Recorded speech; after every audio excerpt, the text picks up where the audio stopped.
All right, good morning. Welcome to Chemistry 221Z/Chemistry 227Z. I'll call it Chemistry 221, and I'm really glad to have you all here. Right now, this time, which is Mondays, Wednesdays, and Fridays from 9 to 9:50, these will be our lecture times. And I'll go over the material from the different chapters. We'll basically look at chapters 1 through 6 and the first part of chapter 7 this quarter. Our textbook is free to download. I encourage you to get the companion. We'll talk about all of this today at 1:10 p.m. because for those of you in this section, section L1, we also have a lab on Monday. So you're going to be sick of me by the end of the day. I apologize. The lab will be at 1:10 p.m. It's upstairs in room 2501. At Mount Hood, the lower level, these are the 1,000 classes, so like 1303. But upstairs are the 2,000 classrooms, like 2501. And to get there, you basically go up these stairs and go that way a little bit. It's right next to, it's actually between the science division and the math division.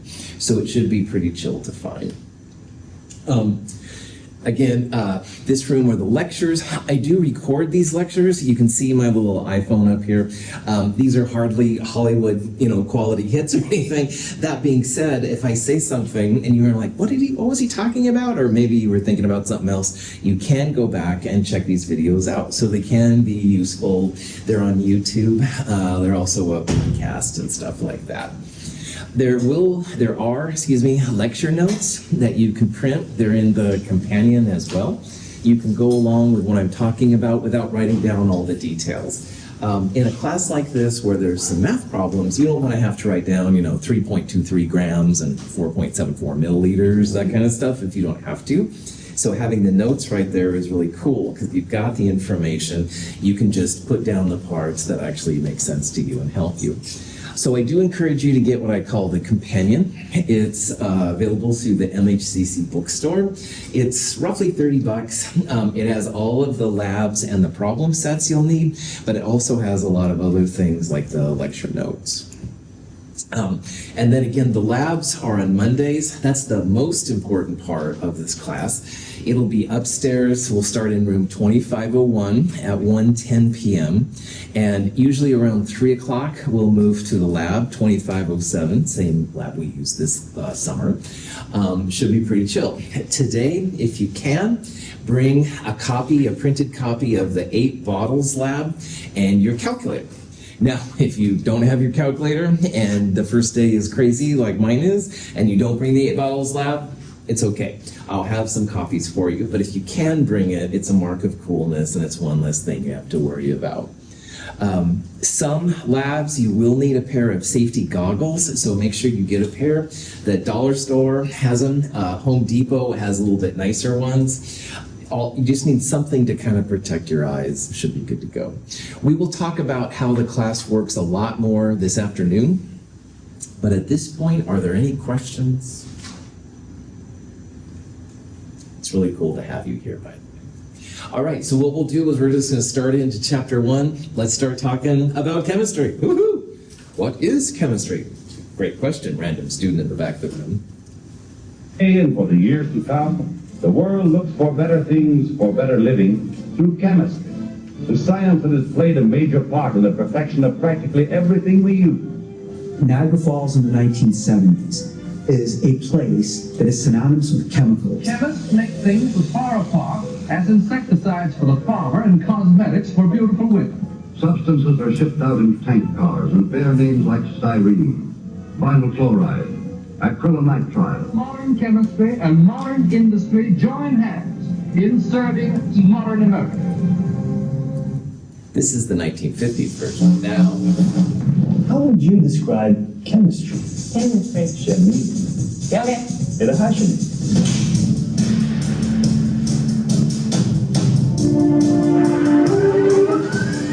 Or is this chemistry?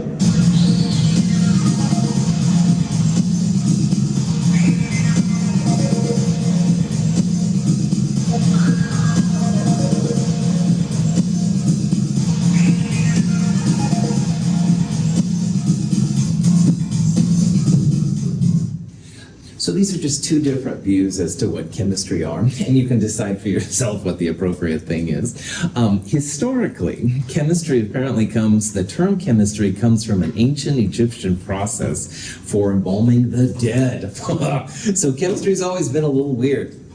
Anyway, because, people doing things with dead bodies was a little strange. Now, later on, it was applied to metallurgy using metals, all right? So the transformation of matter is a big time part. So anyway, it has seemed kind of like, some people think it's like an occult. It's not a cult, all right? But it's always had kind of a weird vibe to it. And that's why sometimes chemistry, they say, But honestly, of course, I'm very biased, and I'll try and show you the cool parts of it. Chemistry is the scientific study of the properties and behavior of matter and energy. So notice how I added "and energy" right there. Matter is what people think about, all right? Like transforming one chemical into another. It can even be things like taking liquid water and turning it into ice, all right? That's a transformation of matter as well. But in order to, say, even transform liquid water into ice, you have to cool it down. So energy is a big part of chemistry as well. Now, in Chemistry 221, we won't be looking so much at energy this quarter, but in Chemistry 222, we will definitely look more at energy and how it works. Chemistry is called a physical science. In science, they kind of separate physical sciences and life sciences. And life sciences would be things like biology, medicine, arguably even biochemistry.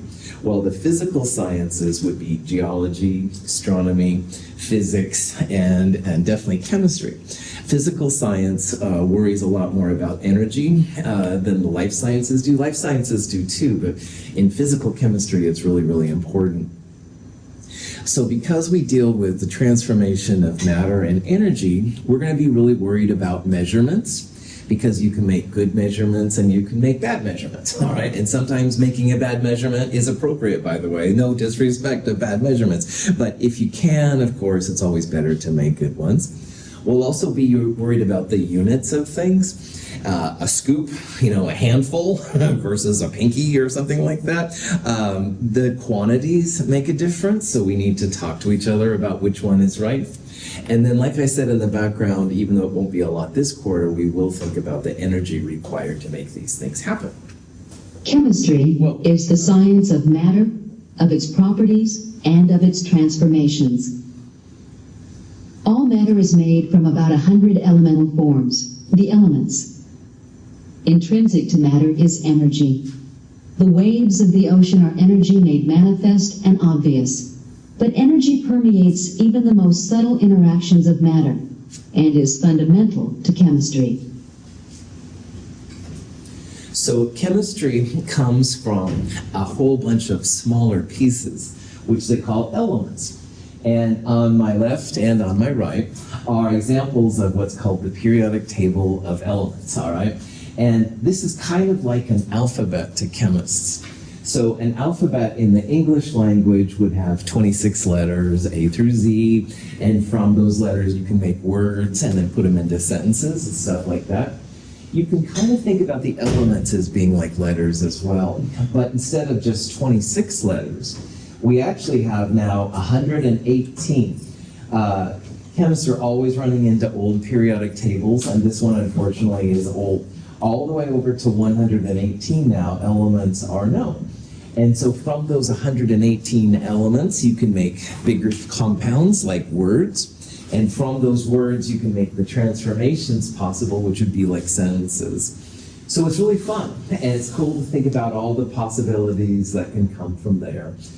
We'll talk more about why the periodic table is so helpful to chemists, and just realize that we're always fighting the thing of having older periodic tables than we really want to. It has been studied for thousands of years, but it hasn't always been known as chemistry. So we talked earlier how it's chemia, which was the Egyptian name apparently for it. But before that, apparently it was earth. People studied earth studies. Alchemy, maybe is something you've heard of. Alchemy was in Europe's Dark Age. And even though they had some interesting ideas, like they're trying to make everything golden become gold. Well, Urine. All right, I'm going to try and keep my class G rated, but that's getting too close to the edge there. But anyway, not everything that's golden has gold in it, right? So anyway, they still did some cool chemistry. And then finally it came to this. First it had a Y, but I guess that was old school, 1661. This was the periodic table for a while. It had basically earth, air, water, and fire.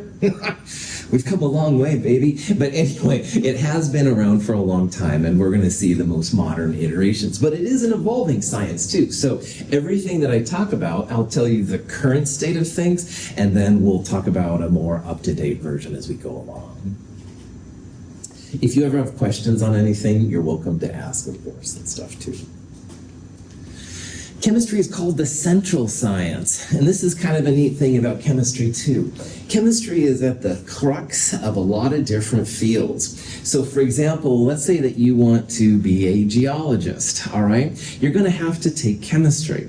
If you want to go into medicine, you're going to have to take chemistry. Material science, chemical engineering, nanoscience, physics, all these different things all require chemistry, all right? So these fields kind of feed off each other and help it. But if you take chemistry, you have a lot more options open to you, especially as a student, than if you hadn't taken chemistry, because now all of these doors are open to you, so you can study astronomy. Of course, you don't need to study chemistry to do pure mathematics. However, chemistry and math do go well together, so it never hurts.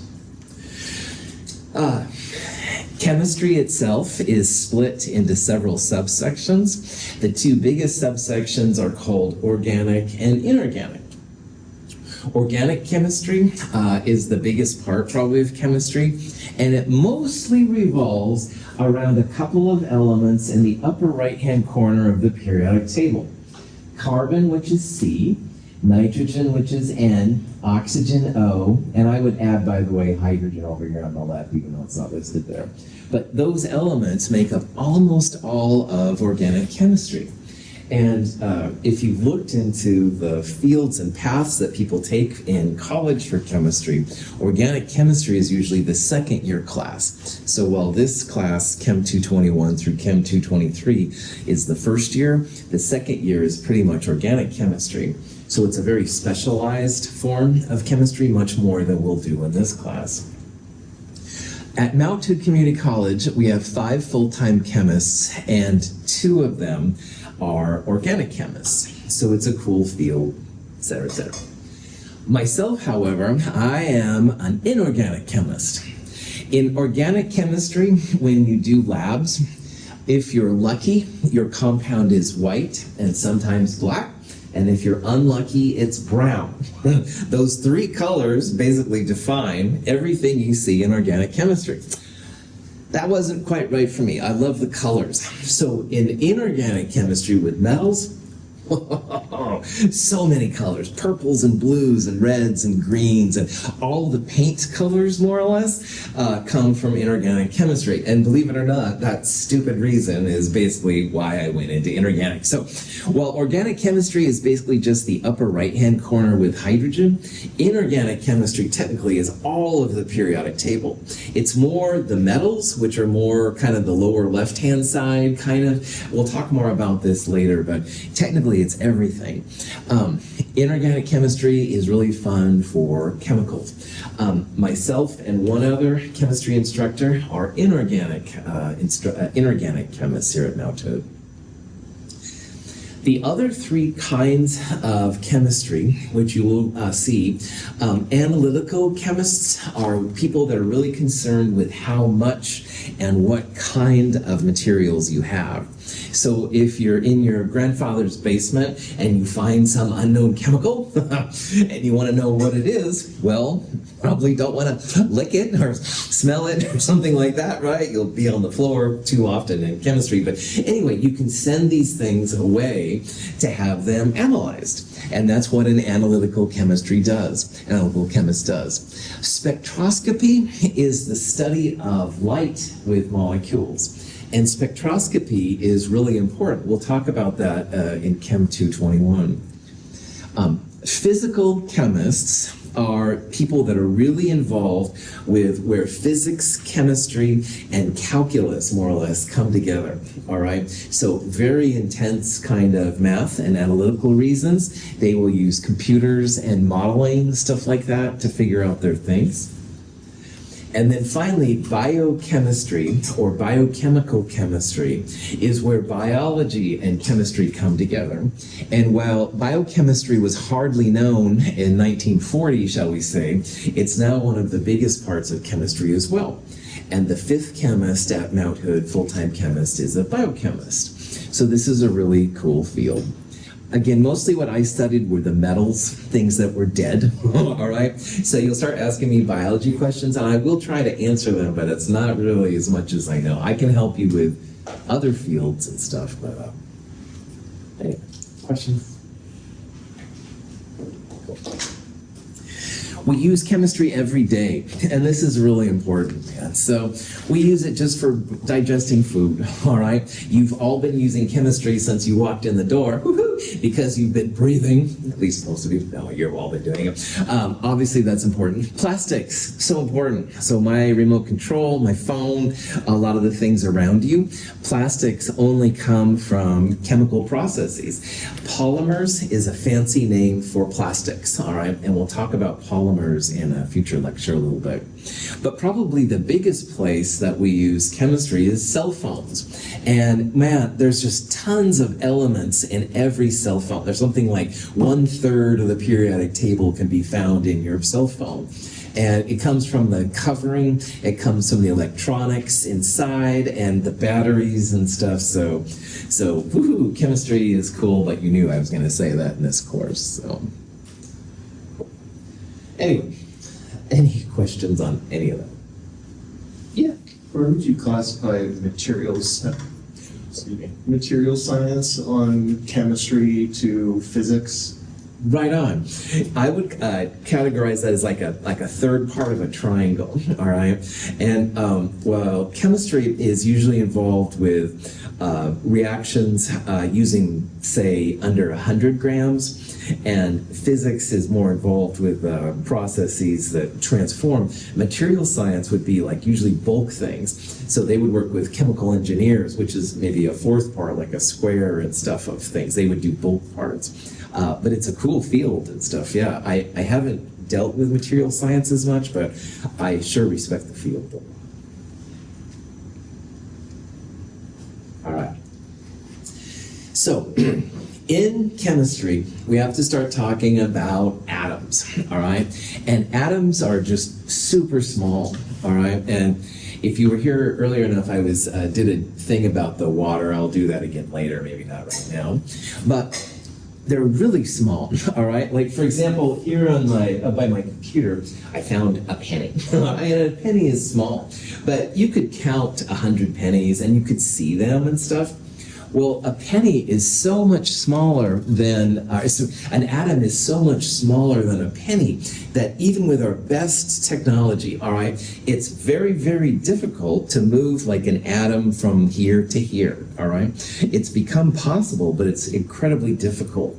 So because they're so small and because we can't physically like move them around like we could pennies, we think about these things in different kinds of domains. And so macroscopic, if I talk about a macroscopic world, that's the world of you and me. And that's the world of pennies and of pencils and cell phones and stuff like that. It's stuff that you can literally move on your own and not be too worried about it. But then there's, either depending on who you talk to, microscopic or the atomic domain. And those are literally the domains of atoms. So if you shrunk yourself down many, many, many orders of magnitude, you could actually see an atom and you could move the atom, all right? That would be the domain of this microscopic or atomic level. Technically, microscopic is more biology, and that's several orders of magnitude larger than the atoms. Atoms are much, much smaller than what biologists deal with. But let's just place them all together because it's cool. So because we live here, but we're thinking here, a lot of times chemists will use a symbolic world to kind of interpret what happens on the atomic level in our macroscopic world. So when we're talking as colleagues to each other, I'll say, well, I took this much sodium and this much hydrogen, and you'll say, oh yes, it made this much compound, all right? This is where the symbolic part becomes really important. Balloon filled with hydrogen and surrounded by air represents a potential chemical reaction. To initiate the reaction, we need to ignite the balloon. The hydrogen will combine with oxygen in the air to form water in gaseous form, releasing considerable energy in the process.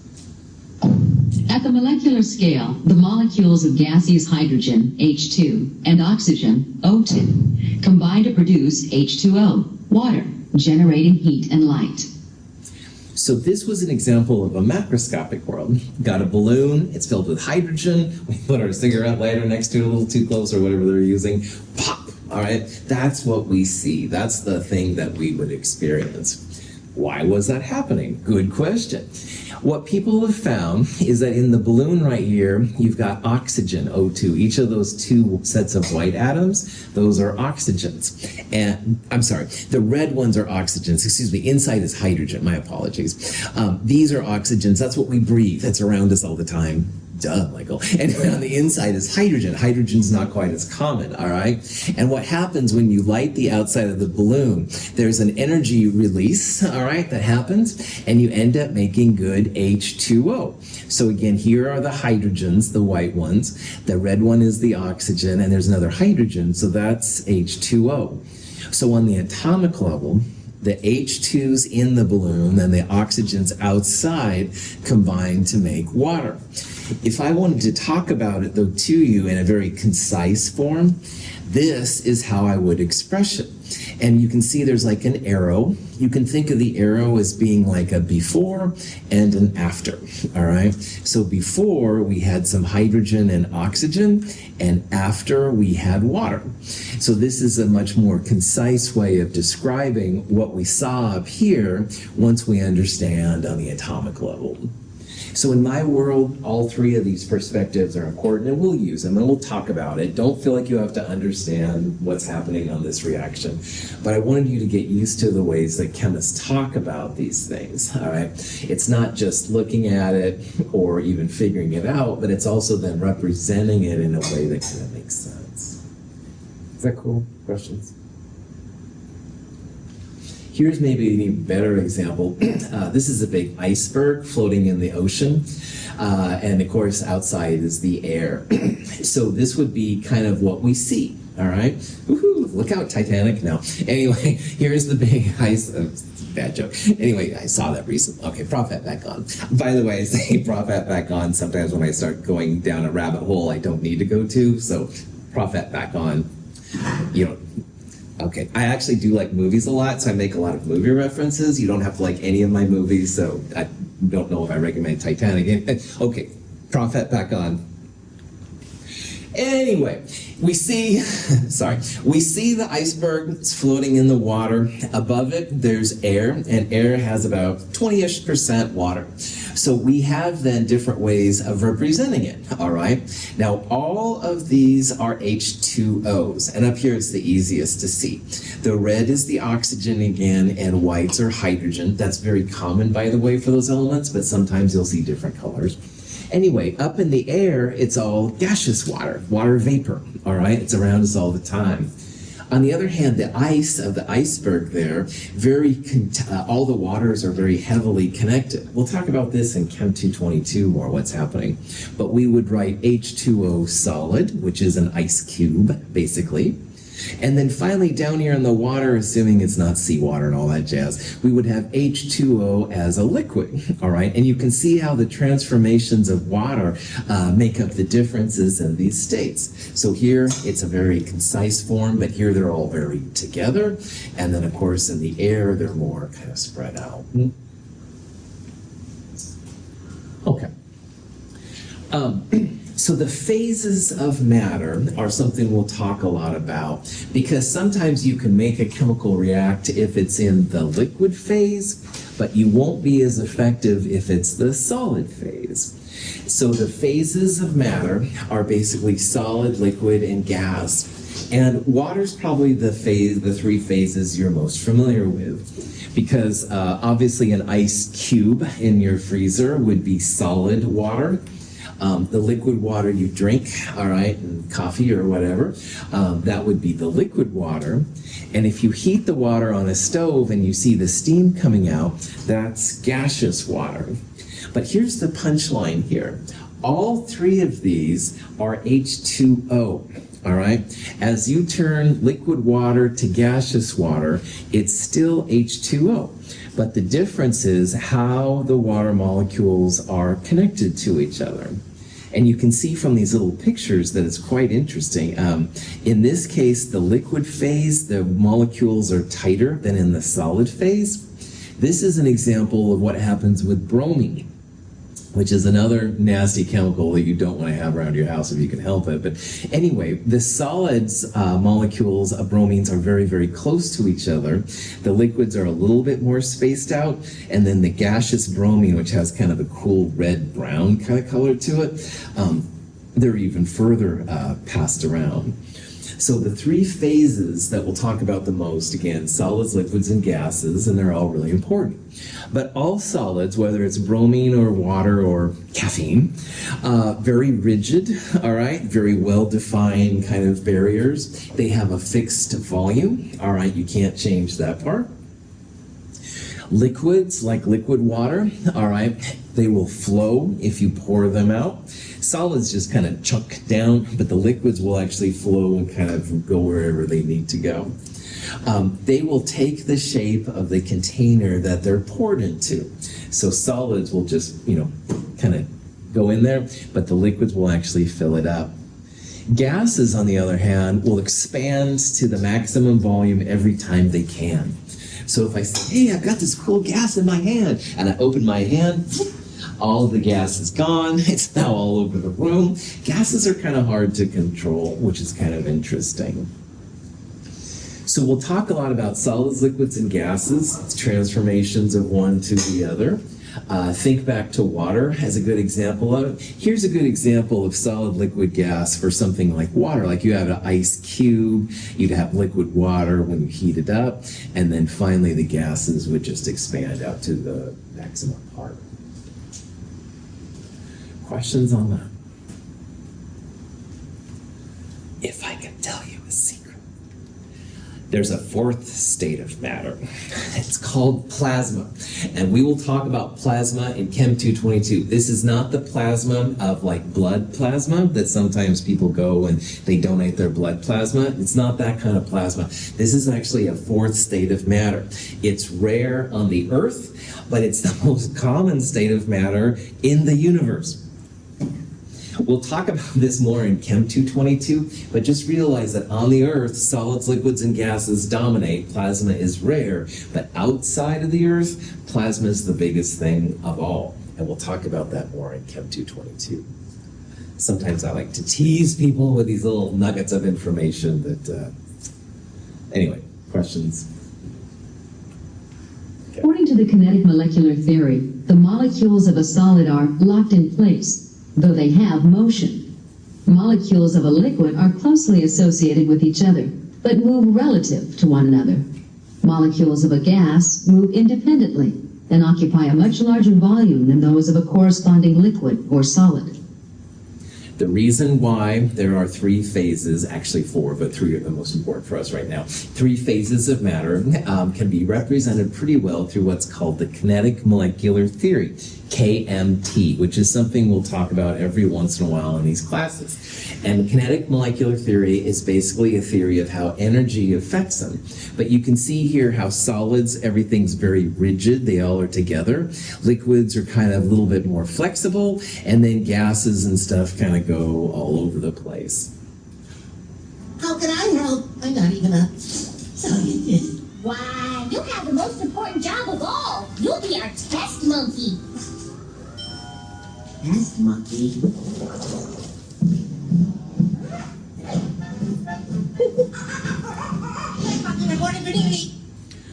I would like to further represent the KMT, but I need three volunteers. Can I have three people come down here?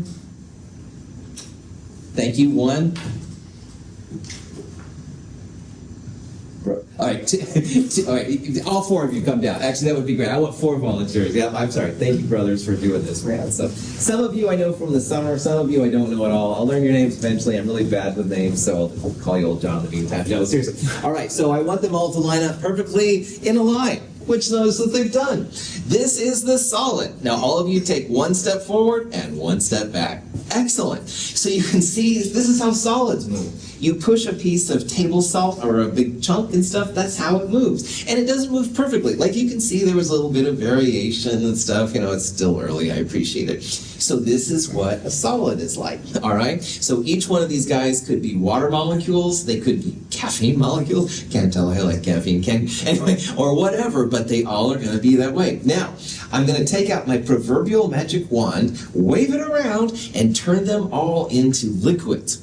Now, this is going to sound really silly, and I apologize, but I want you to kind of like dance a little bit and kind of dance in place a little bit. But yeah, all right, these guys get gold stars here, by the way. This is a liquid. All right, so liquids, they're not as tightly connected to each other. When you pour them in, they kind of take whatever shape they've got. That's what liquids are. So there's more energy. There's dancing. So, anyway, all right, prop that back on once I said, okay, so now proverbial magic wand comes out again. I'm going to turn you all into gases and go back to your seats.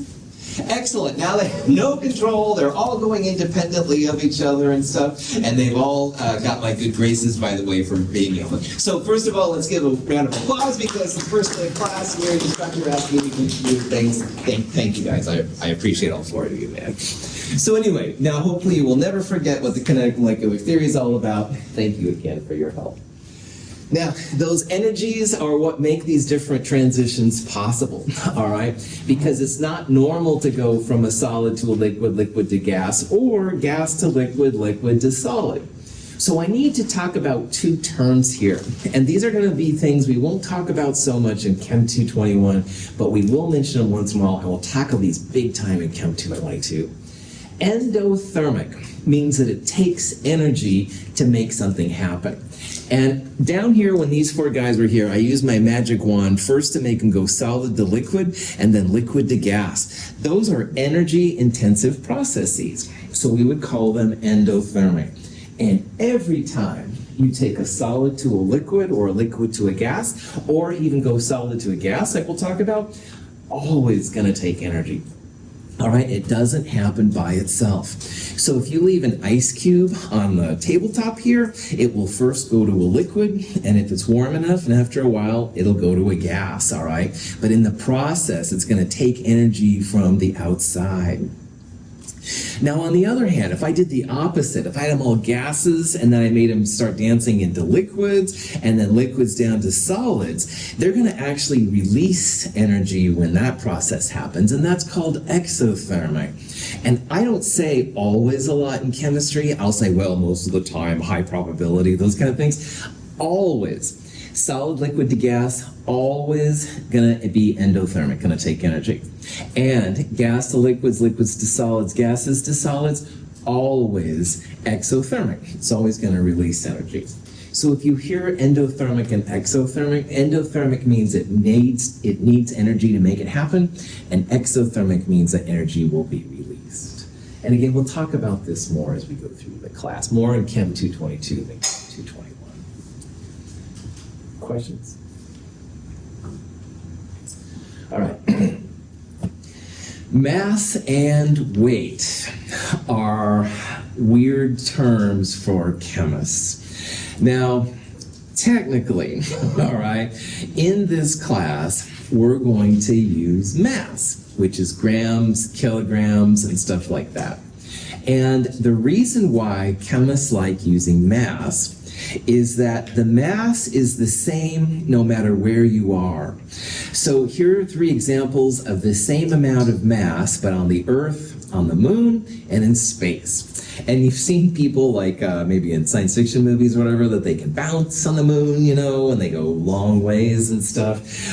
That's because their weights are different, all right? So weight technically is different than mass. Weight is basically a thing that talks about mass and the gravity of the system you're on. So you can see here on the Earth, if someone had 10 grams, or something was 10 kilograms, it would be 100 newtons, which is what that symbol means. And the weight changes then if you're on the moon or if you're basically in space. So here's a person on the Earth that would weigh 110 pounds. On Mars, which is actually a much smaller planet, so it's different gravity, all that kind of stuff, they would have a different weight. So sometime, I'm going to try really hard in this class to always refer to things as mass. Because mass, you could be on Mars, you could be on the moon, and they'd all be the same value.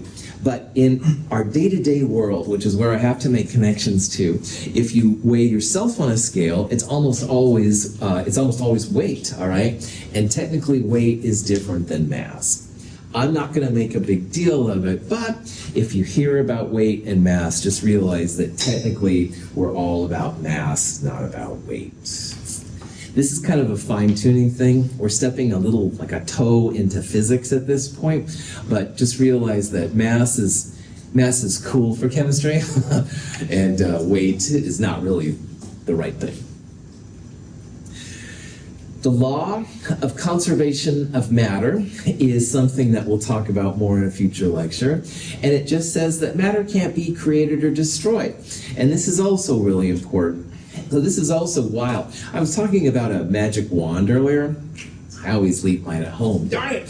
But anyway, we don't have a magic wand in chemistry. And so when we're doing any kind of transformation like ice to liquid water to steam, the amount of mass that goes in must equal the mass that comes out.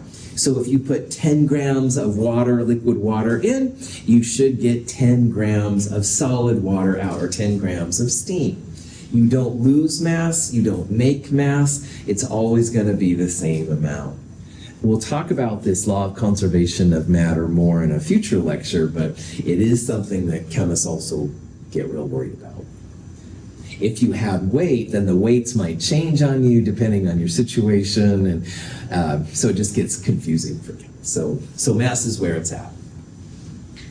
Cool.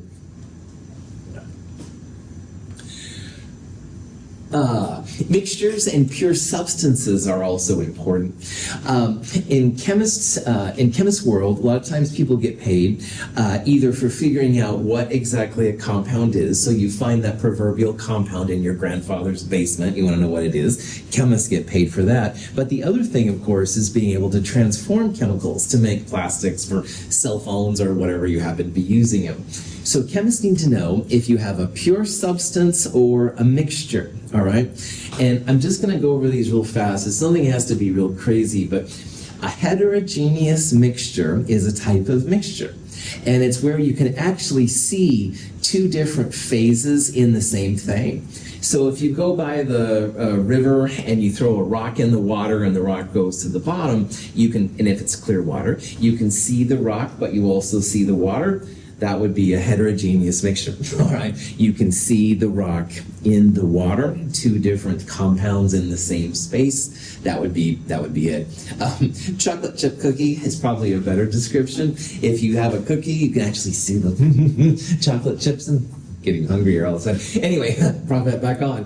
Anyway, chocolate chip cookies would be an example of a heterogeneous mixture. You have the cookie part and then the chocolate chips. Homogeneous mixtures look like uniform composition, and you can't tell if there's more than one species in there. So this morning I have had, and I'll probably have another one later, a cup of coffee. Coffee is a homogeneous mixture, all right? It looks like it's just one substance, one black liquid, but in reality inside there's going to be water.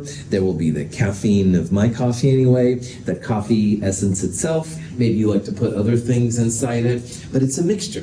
All right, but you can't tell then that it's something different. Sugar solutions, sugar water would be another example. Soft drinks are all examples too. Pure substances are the ones that are most helpful to chemists. Pure substances will be things that are, you can actually then do transformations on. And pure substances will be either compounds or elements. Now the elements, we already talked about here, elements are all these things on the periodic table. And they are literally the building blocks of everything around us. Compounds will be mixtures of elements. So for example, H2O water is hydrogen and oxygen. And table salt, which is sodium chloride, is sodium and chlorine coming together. So if you're a chemist and you're making something, it's a lot easier usually to start with pure substances when you want to make something, because otherwise you'd have impurities and they might have their own reactions. That being said, if you have a homogeneous or a heterogeneous mixture, a lot of times you can separate the components out and then you can do the transformations you want to. We're not going to use these terms a lot, but I think it is important that you hear what's going on, so in case you have questions. Elements and compounds. Again, elements are on the periodic table. They're pretty cool. The smallest part of an element is an atom. So if you had a big thing of gold, oh, gold for everyone, kind of a socialist, whatever. Anyway, you cut up the gold into pieces. Now we have 2 pieces of gold, smaller pieces. I'd finally get down to the smallest piece of gold. And if I cut that in half, it won't be gold any longer. And gold's, that smallest piece, is what the atom is. So you will get down to a small piece of gold, and if you would happen to break that up, which is difficult but not impossible, then it won't be gold anymore. So atoms are the smallest particles, if you will, of the element. And periodic table, those are our elements, all right? Again, there's 118. This little version right here shows the last one, Argentinium, OG, which is B right there on these periodic tables. Chemists never have up-to-date periodic tables, I swear. Compounds, on the other hand, though, compounds are mixtures of elements, all right? So compounds would be things like H2O, like I said. Water has hydrogen and oxygen. But those little subscripts tell you how many atoms there are, and they're really important. Water is always H2O, all right? It's never HO2. It's not H2O2, which is actually hydrogen peroxide, or HO, stuff like that. Water always is 2 parts hydrogen to 1 part oxygen. The smallest particle, if you will, of a compound is called a molecule. So you can break the water up, water. You get down to 1 water molecule, you're going to have H2O, and you can definitely split that up. You can take the hydrogens off from the oxygen, all that kind of stuff. So you can turn a molecule into elements, all right? But you can't break the atom down into other types of atoms, stuff like that. Is that cool? Cool. So chemical elements all over the place. Every element on these periodic tables, which is black, means that it's a solid at room temperature and pressure. So sodium, which is Na over there, it's a solid. It can be cut with a knife. It's actually pretty mellow. Aluminum, for aluminum cans, is a solid as well. Bromine is an interesting one, though. If you look carefully at these periodic tables, bromine is blue along with mercury. Those are the 2 liquids at room temperature and pressure. Bromine and mercury are both liquids. The bromine has an appreciable vapor over it too, though. This is a gas phase, but it's really more of a liquid than it is anything else. But of course, compounds are super important too. This is my beloved master. One of my favorite molecules, caffeine. Just say no, kids. Anyway, caffeine is a crazy molecule. It's overused and stuff like that. Caffeine is always C8H10N4O2. All right. You take away an oxygen, it's no longer caffeine. It'll be something else. You add an extra carbon, and it will be something too. So anything that's on the periodic table then will be an element, and it'll be by itself. This guy, Lavoisier, was the first one to describe an element. He thought those would be the smallest building blocks, and he turned out to be right, which is kind of cool. We will talk about Lavoisier more in the future. He was a French chemist. But what I'd like to do at this point is actually introduce the first iClicker question. Now, for those of you that plan on coming to lectures Monday, Wednesday, Friday at 9, every lecture I will have at least one iClicker question. And iClickers are just optional ways to kind of see how you're learning in the class. It's not something that you have to get right to do well in. It's more just something to kind of test your knowledge and to hopefully make my lectures a little bit more interesting. Because despite all my horrible jokes, I can get kind of boring. So hopefully the iClickers will kind of spice it up a little bit. So if you participate with iClickers, you do need what's called an iClicker student subscription. You can usually get it through the App Store. So like I have an iPhone, you can get it on the Apple Store. There's one through the Google Store as well.